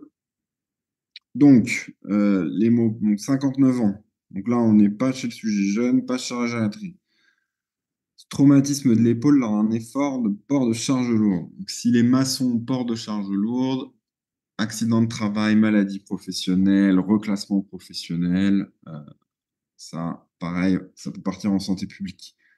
Fumeur, donc comme tout à l'heure, les retards de cicatrisation, les infections, tout ça. Pas d'antécédents particuliers. Vive douleur à la mobilisation de l'épaule, réveil nocturne, perte de force. Et voilà sa radio. Et voilà son IRM. Donc, le diagnostic à évoquer. Donc, la radio de l'épaule, elle est normale, hein. Ici, c'est l'articulation. Donc, elle est conservée. Et l'autre truc à regarder, c'est la distance entre la tête de l'humérus et l'acromion. Elle est bien conservée aussi. Donc, homarthrose, non. Pas de fracture, instabilité. On n'a pas parlé d'épisode de luxation, donc pas ça. Rupture de la coiffe des rotateurs. Et entorse de l'articulation. Donc là, sur cette coupe-là, vous voyez le muscle supraépineux avec le tendon du supraépineux. Et il est censé aller jusque-là. Et vous voyez ici, là, il n'y a plus de tendon. Donc c'est rupture de la coiffe des rotateurs. Alors, les 5 propositions justes parmi les suivantes. Donc, le job explore le tendon supraépineux. Oui. Job et l'intra, non. Recherche de conflit, non. Manœuvre de patte, non. Alors, le patte, c'est l'infraépineux et le petit rond. Ouais, ça, c'est des questions dures, mais ça, c'est du cours pur. Ça, malheureusement, vous êtes obligé de l'apprendre. En gros, vous connaissez job pad gerbé et job pad gerbé pour le testing des ruptures tendineuses et Yokum Okin pour le testing des conflits. Voilà, grosso modo. C'est pas la peine d'aller beaucoup plus dans les détails. Vous connaissez un test et par un test par tendon, comme ça vous savez à peu près tout. Alors, il y a quelqu'un qui fait du marteau dessus de chez moi, j'espère que vous n'entendez pas. La mesure des amplitudes articulaires se fait uniquement en passive, donc non, il faut toujours amplitude active et passive. Dans le cas d'une rupture du tendon de la coiffe des rotateurs, l'examen n'a pas à être comparatif avec le membre contralatéral. Donc, si, et d'autant plus qu'il y a une part de perte de force. Donc, ça, vous en rendez compte en comparant les deux membres. L'examen exhaustif de la coiffe des rotateurs comporte la recherche d'une atteinte du tampon supraépineux, de l'infraépineux, du subscapulaire et du petit rond. Il manquait des choses. Appréhension chez les patients atteints d'une rupture de coiffe. Donc, l'appréhension, c'est en cas d'instabilité d'épaule, pas en cas de rupture. En cas de rupture de coiffe, c'est la douleur et la perte de force. La recherche d'un déficit du nerf axillaire fait partie du bilan clinique des patients présentant une instabilité d'épaule. Oui, parce que par luxation, vous pouvez avoir une lésion du nerf axillaire. Il n'est pas nécessaire d'examiner le patient torse nu lors d'un examen standard d'épaule. Donc, si, notamment parce que en fait, les gens qui n'arrivent pas à bouger l'épaule, ils peuvent compenser en bougeant plus l'omoplate. Donc, du coup, ça, c'est important de qu'il soit torse nu et même, c'est souvent de dos. En fait, il vaut mieux regarder le patient bouger de dos parce qu'il peut avoir un mouvement de compensation avec l'omoplate pour tricher, en fait. Voilà. La recherche d'une appréhension dans le cadre du bilan d'une instabilité de l'épaule se fait en adduction-rotation médiale. Non, les appréhensions, c'est comme quand vous lancez une balle au handball, hein, grosso modo. Le lift à tête actif recherche à explorer le tendon du muscle sous-scapulaire. Ouais. Ça, c'est question de cours. Vous prenez test de la coiffe et vous les apprenez tous par cœur. Malheureusement, ça vous êtes obligé. Il n'y a pas de mystère. Grosso modo, une épaule douloureuse, ça sera une coiffe et ça partira plus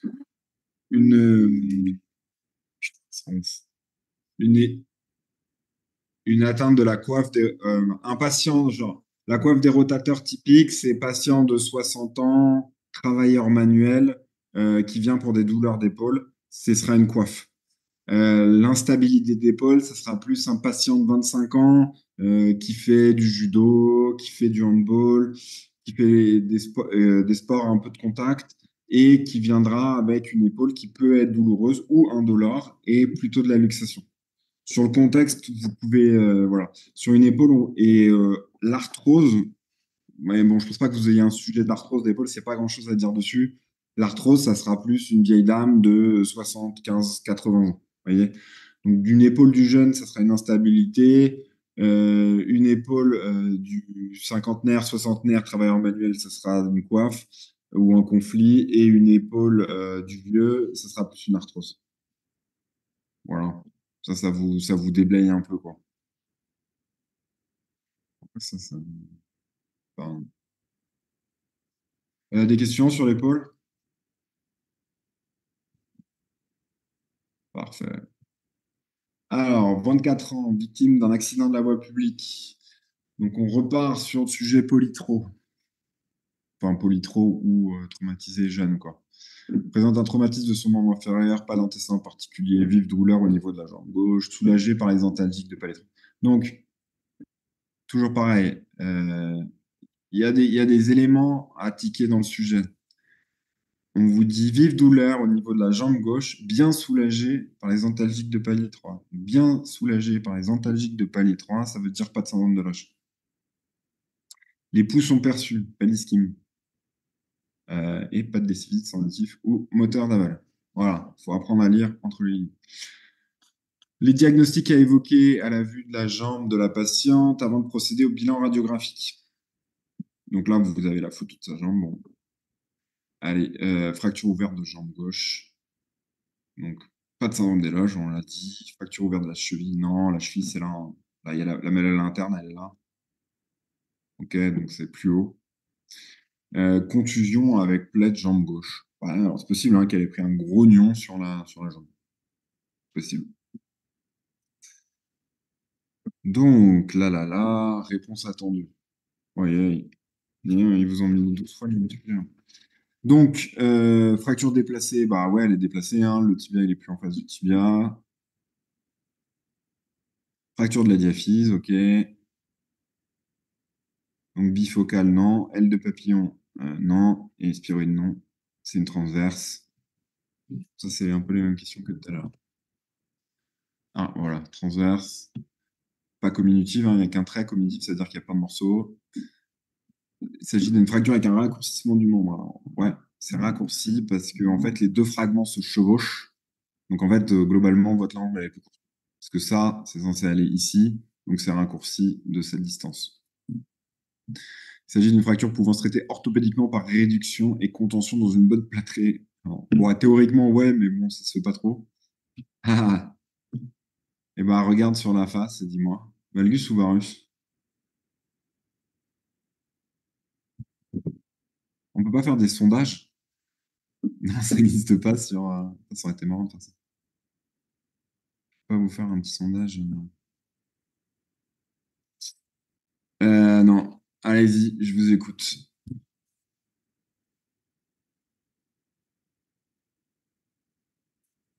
Ah, ouais, voilà, mettez un pouce sous Valgus ou sous Varus et on va voir un peu. Vous êtes combien? Vous êtes 26. Allez, je veux voir tous ceux qui ont allumé leur ordinateur et qui n'écoutent pas.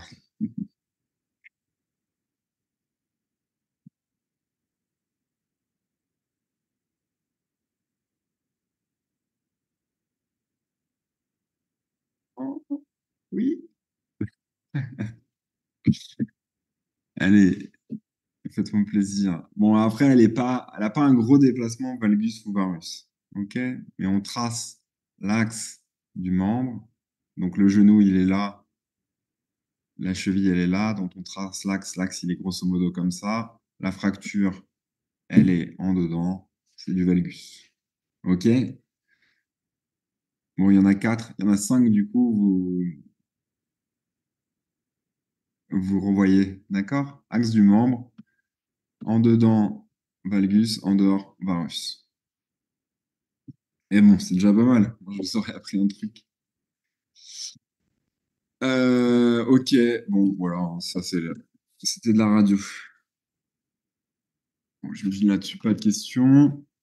80 ans, donc là, pareil, toc, gériatrie. Chute de sa hauteur, vive douleur du poignet gauche, pas d'antécédent en dehors d'un diabète. Diabète, c'est... On ne regarde pas l'articulation du dessus, c'est ça? Pas comme le sens de déplacement. Non, pour les valgus varus, tu traces ton axe de membre. Ou, donc si c'est un genou, l'axe de ton membre inférieur. Si c'est un tibia, l'axe de ton tibia. Donc tu pars du genou, tu vas jusqu'à la cheville et tu regardes si ça se dépasse en dedans ou en dehors. On regarde pas l'articulation du dessus. Non, non. Justement, tu regardes pas l'articulation du dessus. L'articulation du dessus, c'est quand... C'est parce que, en fait, classiquement, varus et valgus, c'est utilisé pour le genou, pour mesurer ton HK. Et du coup, c'est pour ça que tu regardes et l'articulation de la hanche et l'articulation de la cheville. Mais quand tu t'intéresses à un tibia, tu regardes juste le genou et la cheville.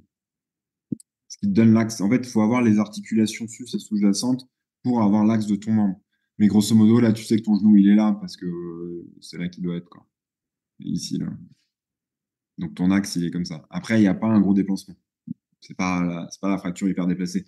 Souvent, quand on vous demande des déplacements, comme là, on vous demandait le raccourcissement, tout à l'heure, on vous demandait le valgus. Parce que là, elle n'est pas en soi, elle est un peu valgus, mais elle n'est pas hyper valgus.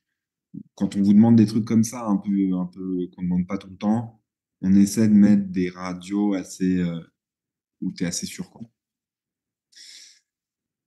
Donc, diabète de type 2, donc ça, alors ça doit vous faire évoquer plein de trucs. Ça, je vous conseille. Alors moi, ce que je faisais quand j'étais... mais nous, enfin, moi, j'ai pas fait les QCM, moi, c'était des sujets rédactionnels. Mais en fait, quand j'avais un mot-clé, mais ça, c'était un mec très fort qui m'avait pris ça.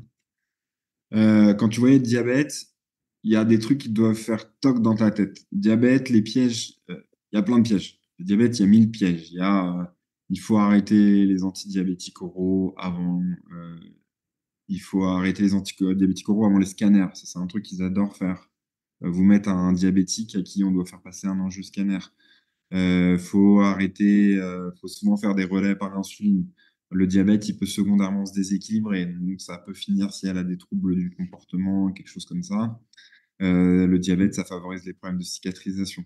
Donc en fait, moi, ce que je faisais, mais bon, maintenant j'ai oublié, mais à chaque fois que je voyais diabète, je me notais 5-6 points à pas oublier chez un patient diabétique, parce qu'en fait, à la fin du sujet, je ne sais pas si le sujet il est long, mais à la fin du sujet, vous avez complètement oublié qu'il est diabétique, quoi. Donc ça, hyper important.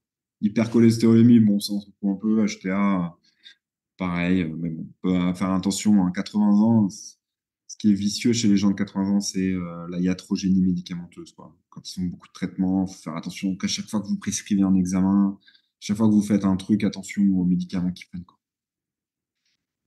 Donc elle est droitière euh, et autonome. Donc la fracture, on la voit bien, elle est là et c'est ça là, c'est censé aller ici, hein. Ok. Donc c'est parce que c'est basculé derrière que les deux se superposent quand vous êtes de face. Vous voyez, donc, si vous prenez les rayons de face sur le profil, ça c'est la partie qu'on voyait tout à l'heure. Ça c'est la partie. Donc fracture articulaire de l'extrémité proximale du radius. Là c'est vicieux, c'est le proximal qui vous dit que c'est fou. Fracture du scaphoïde, non. Arrachement de la styloïde ulnaire, oui. C'est ici, hein, la styloïde ulnaire.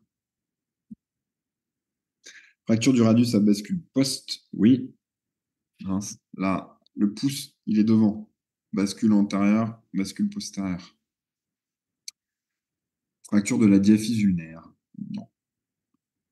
Et là, la fracture elle est articulaire aussi. Donc, ça, fracture articulaire, c'est parce que c'est pas proximal, hein. Mais la fracture elle est articulaire. C'est pas parce que c'est pas articulaire que la réponse elle est fausse, quoi.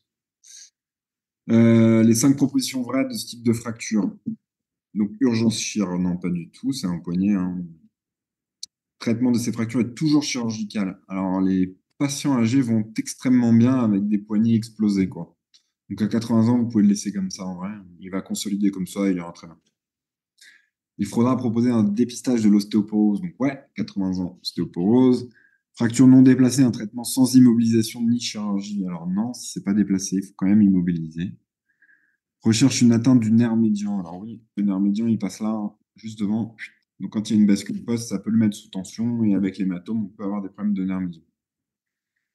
Pas une gorée en Smith, non, c'est une putocole.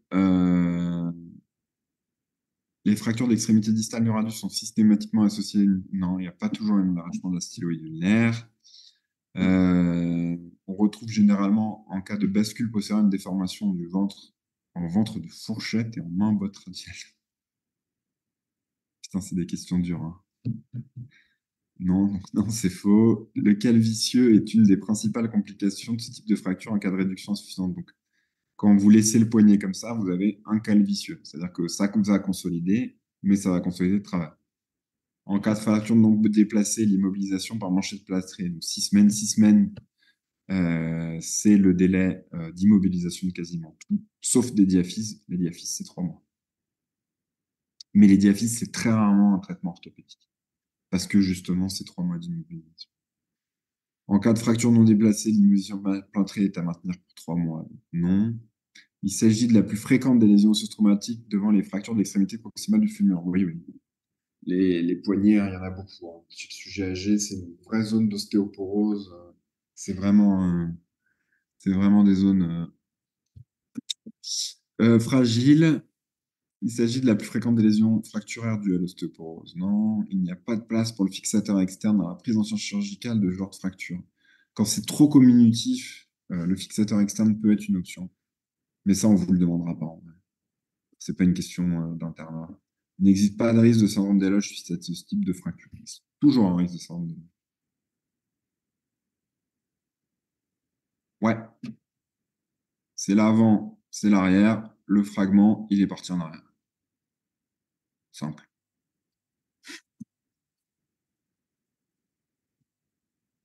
Faut que vous appreniez à tout simplifier. Sinon, vous allez être trop fatigué. Alors, toc, toc, toc. Ok. Donc ça, poignée du vieux. Des questions sur le... Alors, les noms propres, prenez-les, mais personne ne les utilise. Protocole, Gérard Marchand et Goran Smith. Classiquement, bascule post protocole. Je vous dis pas les autres parce que je crois que je les ai oubliés. Je ne vais pas vous dire de bêtises. Mais c'est vrai qu'ils aiment bien les noms propres, chose qu'on n'utilise plus trop après. Alors, ouais, bon, c'était pas très compliqué. Vous recevez aux urgences un patient de 55 ans. Ok, donc encore un accident de la voie publique, un scooter. Donc lorsqu'il est à un feu rouge, donc il a perdu l'équilibre. Donc ça vous dit quand même traumatisme à base cinétique. Ok, donc on part plus sur un traumatisme isolé que sur un dossier polytraumatisé, tout le tintouin. Donc il s'est écrasé le membre inférieur droit avec sa moto. En essayant de se dégager, il a ressenti son genou se tordre, puis une vive douleur au niveau du genou droit. Il a une impotence fonctionnelle complète du membre inférieur droit et une importante hémarthrose. Donc on part sur un dossier type ligament croisé de tout à l'heure, mais on n'est pas du tout dans le même contexte. Tout à l'heure, on était à 1 mois, le genou il avait eu le temps de dégonfler, on était dans... Alors que là, on est dans l'immédiat. Ok. Donc ça, c'est très différent. On ne va pas avoir les mêmes choses. Donc, on fait des radios, oui, même si son genou il a craqué et qu'on pense que ça va être un dossier de genou de ligament croisé, il faut éliminer une fracture. L'IRM, c'est le meilleur examen pour les lésions ligamentaires du genou. Mécanisme en valgus, flexion, rotation externe est compatible avec l'examen du croisé antérieur. Ouais. Un mécanisme en rotation externe forcé est compatible avec une lésion isolée du ligament croisé postérieur. Donc non.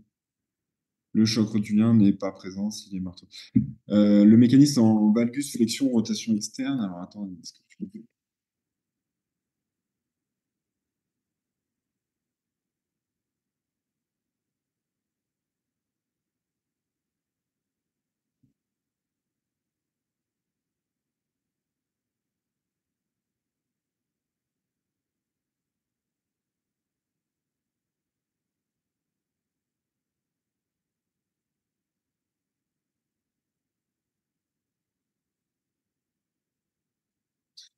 Ouais, il y a ce schéma là. D'ailleurs, pour tous les gens là, qui ne veulent pas se péter les croisés, quand vous sautez d'un plan haut, c'est comme ça que ça pète le ligament croisé antérieur. D'accord? Donc là, il est légèrement en flexion. Il est en valgus. Hein. En fait, l'axe du membre, c'est en interne. et en rotation. Et c'est comme ça que ça peut être les croisés. Et c'est pour ça que les filles aussi ça peut être plus souvent les croisés, parce qu'en fait, elles ont plus de rotation externe de hanche, donc elles ont tendance à plus se réceptionner des sauts comme ça. D'accord? Si vous voulez pas péter les croisés, un peu de prévention. En fait, quand vous sautez, il faut essayer d'atterrir les genoux vers l'extérieur. Si votre genou, là, il est là, bah, vous protégez vos croisés. Et donc, en fait, c'est pour ça que ça arrive très souvent au foot, parce que c'est le tacle au foot, c'est vous courez et quelqu'un vient vous taper comme ça sur le côté, et donc ce genou, votre genou, il prend cette position, et là, ça pète le croisé.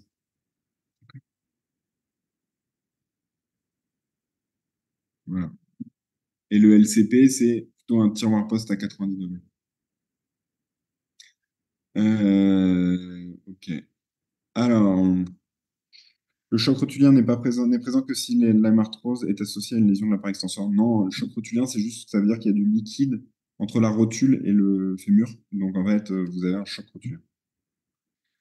Donc, donc là, on sort du contexte post-traumatique immédiat. On est à 15 jours.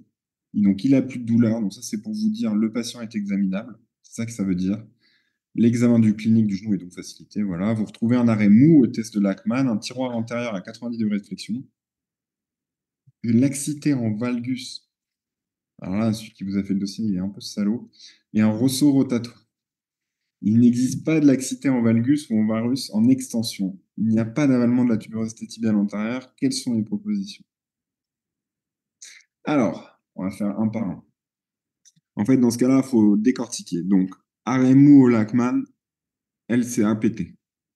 Tiroir antérieur à 90 degrés de flexion, LCA. Laxité en valgus en flexion à 30 degrés.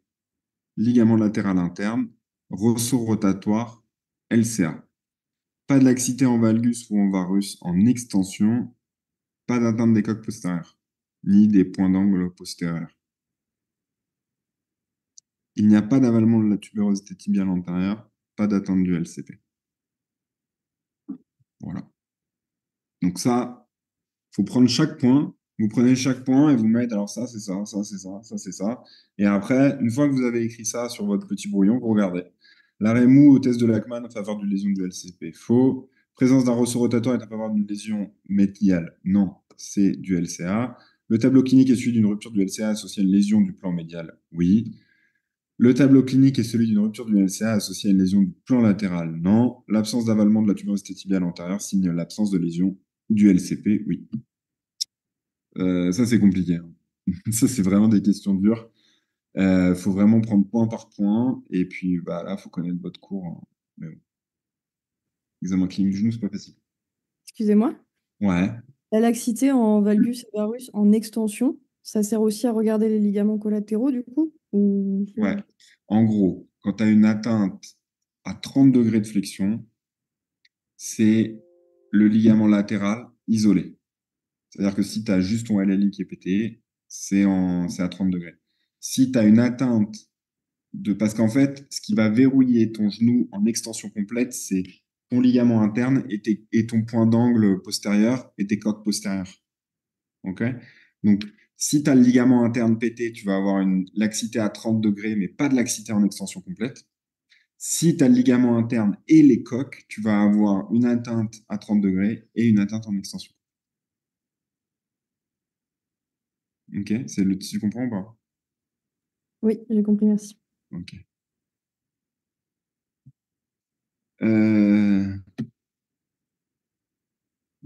Merde, excusez-moi. Attends.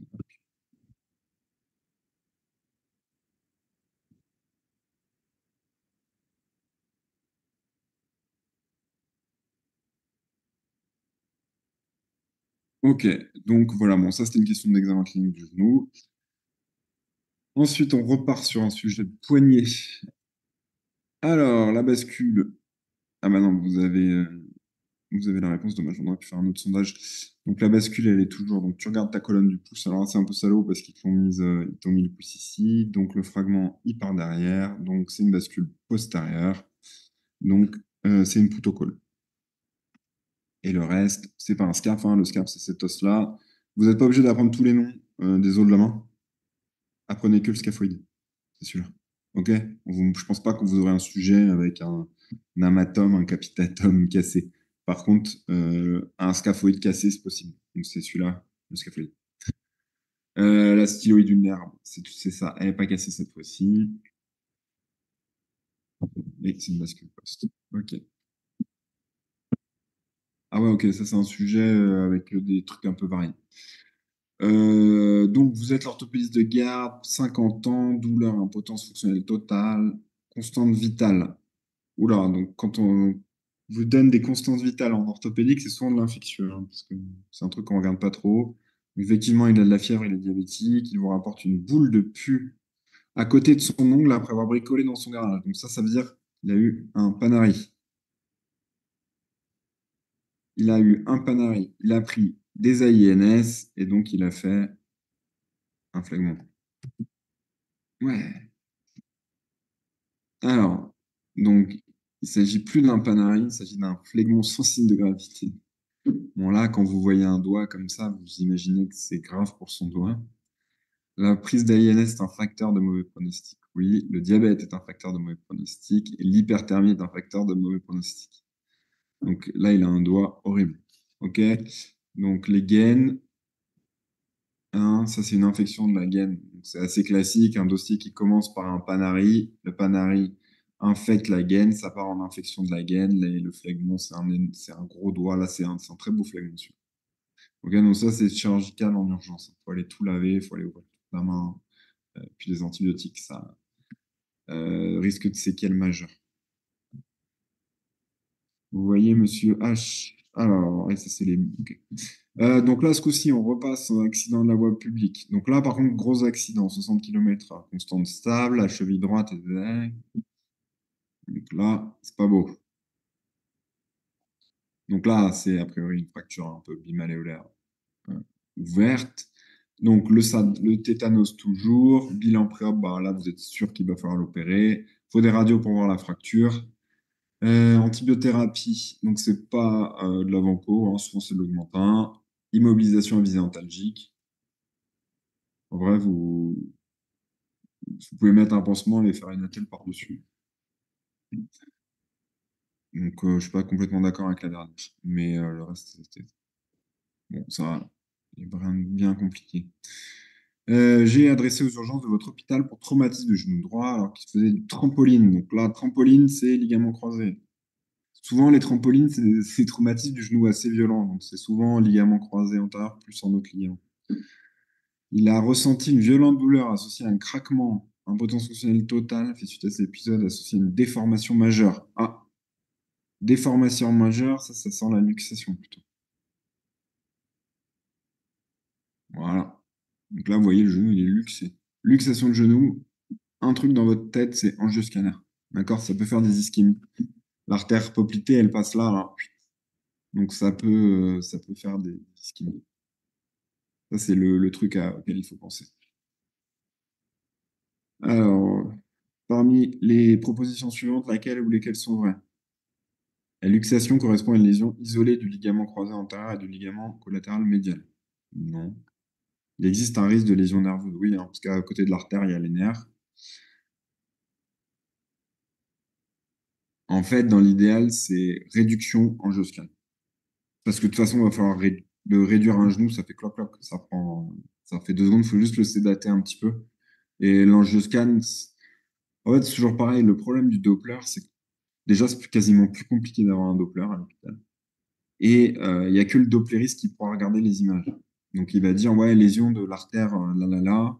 Et puis après, du coup, il va falloir faire un angioscan. Il n'y a pas de traces dans le dossier. Enfin, tu vois. Alors que l'angioscan, bah, s'il y a une lésion, les vasculaires, ils peuvent le lire, ça reste dans les dossiers. Donc, l'angioscan, c'est bon, quoi.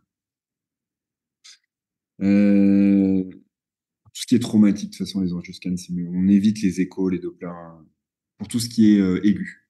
L'écho, c'est bien pour la fast écho en réa, c'est-à-dire le mec, il arrive, le poli, tu fais une écho pour regarder le ventre, le cœur et tout ça rapidement, un peu l'écho de débrouillage. Et après, dans tout ce qui est de la consultation. Mais dans tout ce qui est traumatique et aigu, l'angioscanner, c'est mieux quand même. Un examen d'imagerie injectée doit compléter le bilan radiographique en urgence. Oui, en cas de négligence diagnostique, il a un risque d'amputation. Ouais. augmente hein, pour les fractures ouvertes. Si pas de contre-indication et tout. Alors, l'opacité qu'on voit sur cette image-là. Vas-y, t'as un micro. Là, ça, là? Ou ça? Ça, là, ça rotule. Parce qu'en fait, la rotule, elle reste à sa place.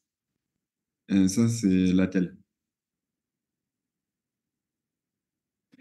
En fait, devant, on dirait que c'est un peu flou. Ça, là? Non, non. Plus sur la gauche, au niveau du Ça? fémur. Ouais. Ça, c'est le fémur. En fait, Ah, c'est les condyles fémoraux qui sont pas de face, de profil. oui. Là, Ok. tu as le condyle soit interne, soit externe. Et là, tu as le condyle soit interne, soit tu as le deuxième condyle. En fait, c'est parce que ton tibia, il est de profil Ouais, et ouais, ton ouais. fémur, il est de trois quarts. Ok, merci. En cas de négligence diagnostique, risque d'amputation, ouais. Luxation de genou, hein, je crois que c'est 10 à 15% d'amputation. Réduction de luxation en urgence doit se faire sous sédation, sous anesthésie, ouais, parce que ça fait quand même mal.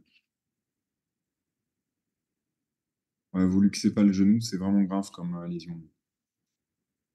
Et trampoline, c'est classique. En plus, c'est vrai, les accidents de trampoline, ça doit vous faire évoquer les grosses entorses, parce que en fait, vous retombez sur un sol mou avec le pied figé, et voilà. Donc, ça fait souvent des entorses graves de genou. Voilà, vous êtes chirurgien orthopédiste dans un centre hospitalier universitaire, c'est votre jour de consultation, donc vous n'êtes pas en urgence, hein, vous consultez et vous reprenez le dossier. Ça, on l'a déjà fait, non? Ouais, ça, je pense que c'est une faute d'édition, non? Ouais, c'était la fracture de jambe, là, on l'a déjà fait. Alors, il doit manquer de 2-3 questions, hein, parce que les sujets sont quand même drôles. Ok. Alors, l'évolution de Monsieur M est satisfaisante. Vous le reverrez lors de sa prochaine consultation de contrôle radioclinique dans 6 semaines. Voici la radio d'un patient, Monsieur B, 72 ans, que vous suivez pour sa prothèse totale de hanche droite, implantée il y a 5 ans. Il vous tend la radiographie. Alors, déjà, donc, comme c'est de la fin, là, et qu'on a du temps, on a bien du temps. Alors, prothèse de hanche. Donc, c'est une prothèse totale. Pourquoi? Hum, hum, hum.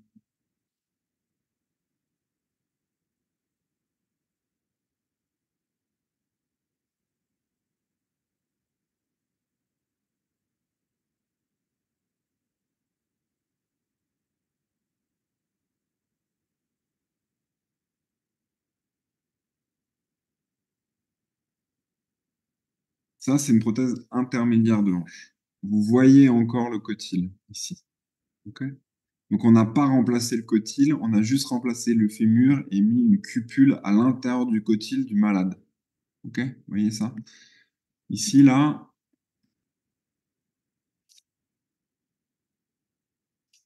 vous voyez, on voit plus le cotyle du malade.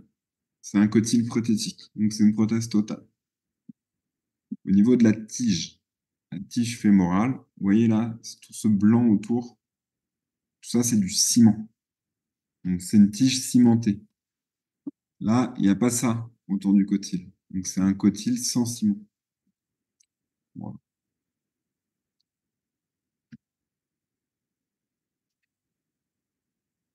Alors, parmi les éléments suivants, lequel vous font une recherche d'une douleur à la mobilisation. Donc, oui, hein, les premiers problèmes sur les prothèses, quand il y a un décèlement, en fait, dès qu'il y a un problème sur une prothèse, ils ont mal.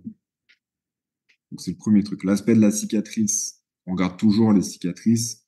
Après, c'était il y a 5 ans. Donc, l'infection à 5 ans, c'est pas logique. Si vous avez un dossier avec une infection à 5 ans, ça sera plutôt un dossier où, je sais pas, elle a eu une endocardite infectieuse il y a 2 mois et en fait, là, elle a eu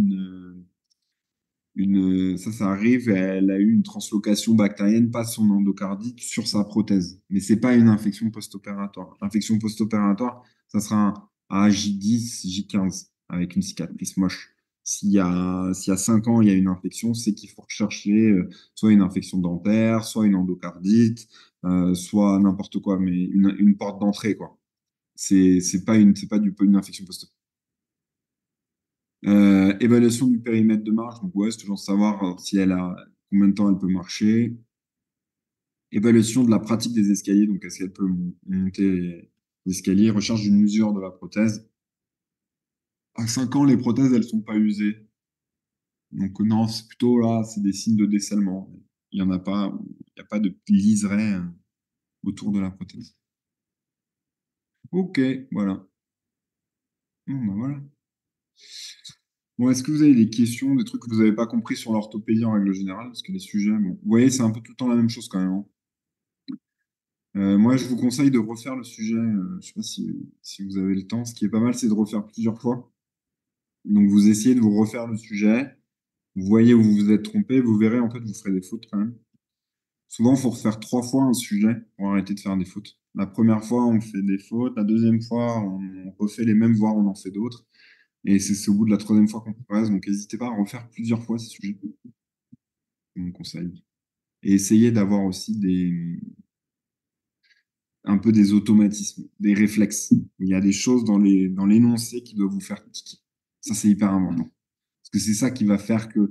En fait, le problème de ces trucs, c'est que on vous dit qu'il est diabétique à la question 1 du dossier, et après, on vous prescrit un angioscanner à la question 6, et vous avez complètement oublié qu'il est sous metformine ou un truc comme ça, et qu'il fallait l'arrêter, quoi.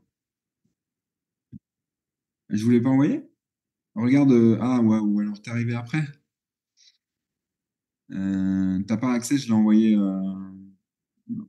Attends, je vais te le renvoyer. Hum, hum, hum.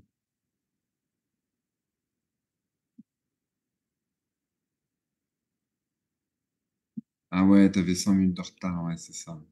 C'est pas mal, là, 26 étudiants sur 240. C'est un bon score. Aïe, aïe, aïe. Bon, bah, si vous n'avez pas plus de questions, voilà le sujet, je vais le laisser en ligne. Bon courage. Excusez-moi, j'avais Ouais. juste une question sur la fin.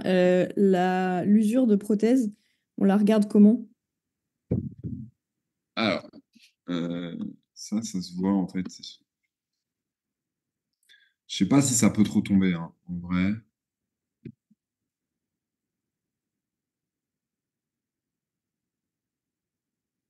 Ah, attends, il y avait une photo.